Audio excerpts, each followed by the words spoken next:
Now, in this economy. In this economy, things are pretty high. But what I'm saying is that it is better to make a step than making none. Right. It's a good place to start. And that is why it has to be a conversation for both the stakeholders, a holistic approach for that matter, to enable people understand that these are people who also pay bills the same way. But now we need to be proactive in the sense that we are encouraging each other in a way that we are seeing the security officers for who they are. Right. People who are not only protecting the assets, which are tangible and intangible, but also as human beings who also have families to run. Right. So I see that 30,000 is a good place to start. Right. Yeah. Now, to my learned friend, of course, 30,000, it depends, relative. It's a very relative sum. To my learned friend, the firms were required to comply within 7 days. This was the directive by Fazul. Of course, this is a regulatory authority.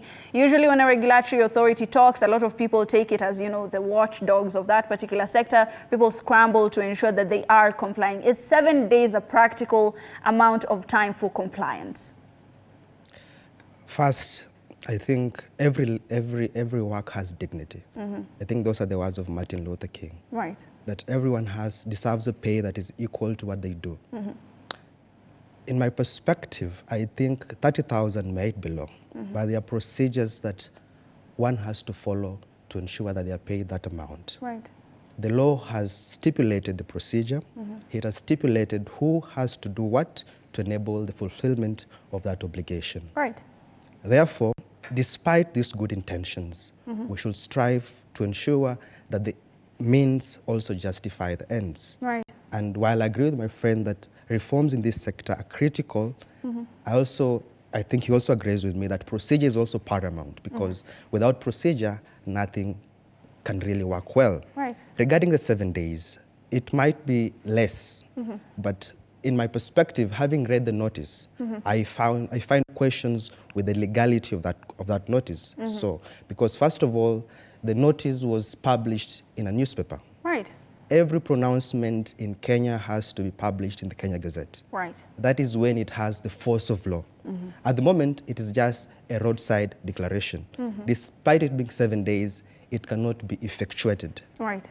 Until it has the force of law, the 7 days, however short, is non-operative. So in my perspective, it really doesn't matter, because the courts have already put a stop on the order. Right. So they don't need to comply with the 7 days. Right. And true to your word, the court has suspended the implementation. This, as the Labour Cabinet Secretary, of course, Florence Bore, distances herself from the proclamation. Now, Kingsley, when you were looking at the people who work, within your firm, you do have a security firm yourself. Yeah. Do you believe that this proclamation would have been something that you would have affected, and would it make a difference to the people that work for you? And that is why I'll take you back to what I said. We need to employ something we call the holistic approach. That's whereby people understand what security is. I have a feeling that people do not understand how security is and what it is. People look at security as just the guard there with the rungu, or the police, law enforcement, or the military.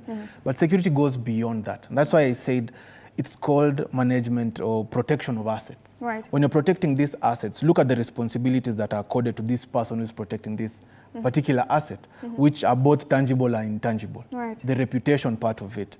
You look at the goodwill that people can lose just simply because they have gone wrong in terms of security. We've seen your example, the critical role that security guard played in this case. Yeah. So that shows that security, if treated and given the kind of dignity it deserves, then there's already more that can be achieved. Right now, when it comes to effecting the act by PSRA, what is mandated to, we were talking earlier, we are not even at 20%. Right. So if we are able to get even at 50%, if Fazul gets to 50%, then the security sector will have changed. Right. But I totally agree that it is progressive. Right. Yeah. And by progressive, I mean that it has to be inclusive. Inclusive in the manner whereby stakeholders need to understand that these people who are coming, to work for you are people just like your brother and your sister.